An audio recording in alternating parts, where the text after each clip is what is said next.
Welcome to Tech School of Maths. Please, if you are new here, subscribe to our YouTube channel. Right, today I want to talk about an introduction to logarithms where we'll start from the definition up to some very important results that we are going to derive here. Right, so let's start with the definition.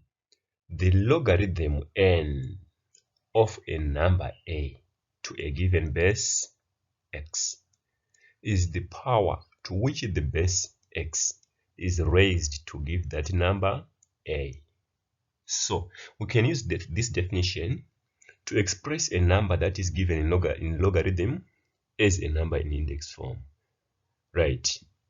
So mathematically we can rewrite this statement as this. Right. The logarithm of a to base x is the power to which this x is raised for us to get a. So I'm saying in this case, if we raise this x, if we raise this base x to n, we get a. And we can rewrite that in index form like this. A is equal to n to the x to the power n. Right. So we are saying, given a number in logarithms, given a logarithm expression, we can rewrite it in index form like this. Right. For example, the logarithm of 27 base 3. We are saying, which power do we raise to this 3 so that we get 27? Is 3 to the power what? That will give us 27. It is 3 to the power 3. So we are saying 3 to the power 3 is equals to 27. This is exactly the same as log 27 base 3 is equals to 3. So by definition, we can rewrite this, the whole of this expression in this notation in index form. Right. Then let's move on to our second example. Log 64 base 2. Right. In this case, we are saying which power do we raise this base to 2 for us to get 64? It is 6. 2 to the power 6 is equals to 64. So by definition, we can rewrite this as 2 to the power 6 is equals to 64. By the definition of logarithm. Right. Let's move on to our third example. Right. Log 5 base 125. Which power do we raise to 125 for us to get 5? For us to get 5, we raise 125 to the power 30. So we are saying 125 to the power 30 is 5. Right? The next one, the last one under this, under the definition, right? Log 4 base 8. Which power do we raise to 8 so that, which power do we raise this 8 to for us to get 4? It is 2/3. So as we are going on like this, you can see that there are some powers that we can't easily identify here. For example, this one, we can't easily see that it is 2/3. So I want to take you through the process of finding the powers that we raise to these bases for us to get the given number. Right, let's move on to our first example under that subtopic. Right, given log 8 is equals log 8 base 128 is equals to x, then find the value of x. Right, in this case, it is not easy to see the power to which we can raise this 128 to for us to get 8. So it is not easy to find the value of x directly there. So we are going to make use of the equations involving indices. By definition, the whole of this equation is the same as 128 to the power x, which is equals to 8. Right. And in this form, we can now use indices to solve this equation. I've prepared another video on equations involving indices, right? So I'll just explain the concept, but you can also review that video again, right? So we are saying in this case we want to solve this, we want to solve for x, so the base here must be the same as the base here. So it is not easy for us to express 128 in terms of 8. At the same time, it is not easy to express 8 in terms of 128. So what we are going to do is we are going to look for a common base that we can express 128 to, at the same time expressing 8 to that same base, right? So that base is 2, because 128 is the same as 2 to the power 3, sorry, to the power 7 is the same as 2 to the power 7, and that 7 will multiply this x, which is already here, this power. On the right hand side, 8 is the same as 2 to the power 3, like this, right?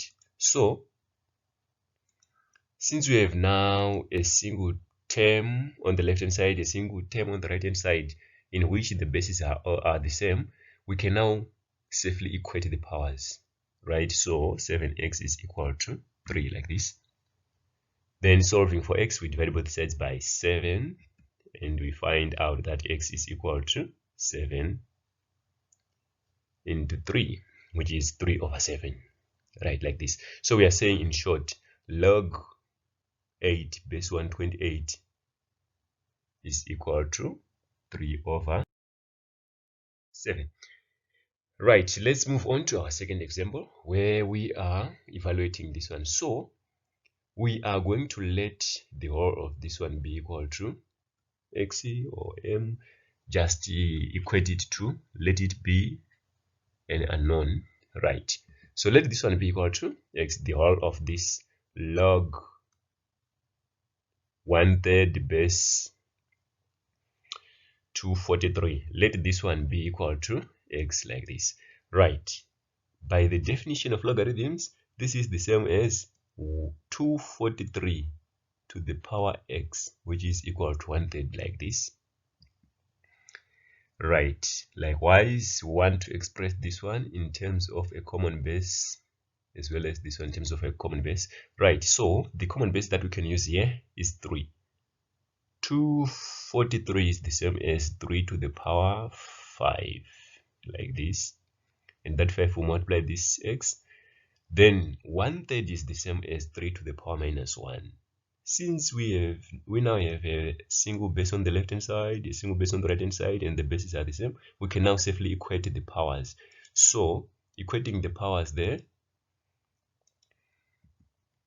5x is equals to minus 1, dividing both sides by 5, we find that x is equals to minus 1 over 5, which is also equal to minus 0.2, one and the same thing, right?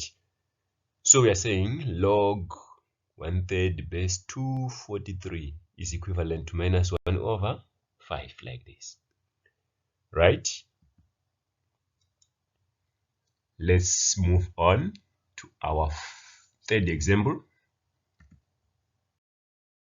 Right, in this case, we are going to let this log be equal to something else other than x. We can't use x because we already have x in the expression, so we can't use x here.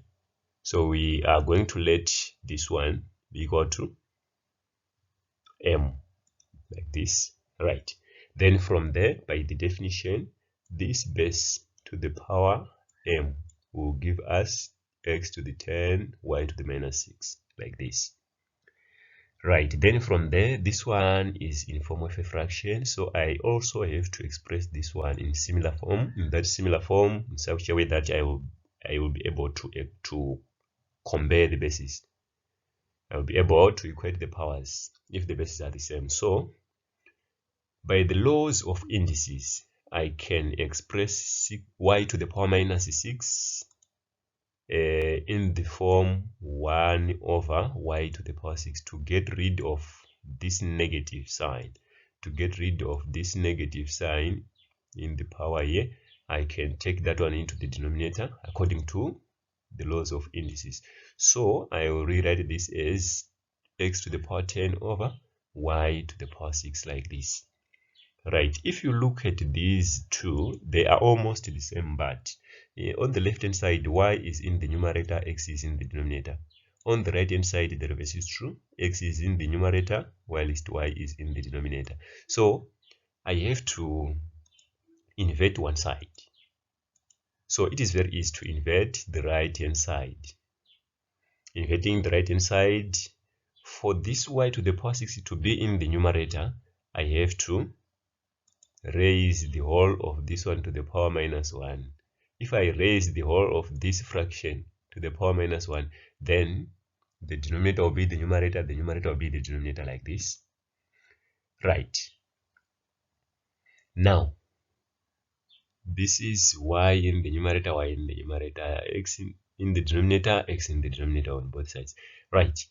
Now, this is y to the power 3. This is y to the power 6. So I can take out 2. This is x to the power 10. This is x to the power 5. This is x to the power 10. So I can also take out 2. So 2 is a common power that I can take out of the brackets, and it will multiply this minus 1. And this will simplify to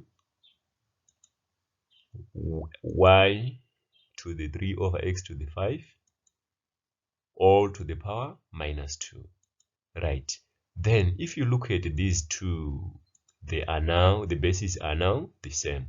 If you look at this base is now exactly the same as this base. Y cubed over x to the power 5, y cubed over x to the power 5. Right. So if the bases are the same like this, we can now safely equate the powers. So we are saying m is equal to minus 2, like this. So our final answer is the whole of this original logarithm is equal to minus 2, like this. Right, we also have to note this very important result. Alright, let's take this one as our first example. Log 7 base 7. We are saying what's the power that we raise this 7 to for us to get 7. Right, so it is 7 to the power 1, which is equal to 7. So log 7 base 7 is 1. Log 13.5 base 13.5. What's the power that we have? We have to raise this 13.5 to, so that we get 13.5. It is 1. So log 13.5 base 13.5 is 1. Log 98 base 98, it is also 1. Log 3/4 base 3/4 is also 1. So we can just generalize and say log x base x is equal to 1, because x to the power 1 is x. Right, so we can now conclude that log anything base itself is equal to 1, where this anything is a positive value, since we are working in a set of real numbers. So log any positive number base itself is 1. Right, we also have to note this. Log 1 base 5. What's the power that we raise this 5 to? The base, it is 0. So 5 to the power 0 is 1. By definition, we are saying 5 to the power 0 is equals to 1. Right? Likewise, log 1 base 33. 33 to the power 0 is 1. So log 1 base 33 is 0. Log 1 base 4.5 is 0. Log 1 base x is also 0, because x to the power 0 is equal to 1. Right? So we can generalize as well and write that log 1 base anything is 0, because anything to the power 0 is 1. So we are saying log 1 base anything is 0, where this anything is not equal to 0. This base must be strictly not equal to 0. The base must be strictly not equal to 0. The base must be strictly greater than 0. Right. And this condition excludes 1, because 1 has two values. If we say log 1, it might be 0 or 1. Right, like this. Now, I want to give you a short exercise. where you'll be using the definition of logarithms to simplify. Right, here is a short exercise. So you can pause the video for a moment, then you work out, you evaluate these logarithms, or you simplify these logarithms. Then after that you play on for the answers. And here are the answers. Thank you very much for watching. Please don't forget to subscribe, like, and share our videos.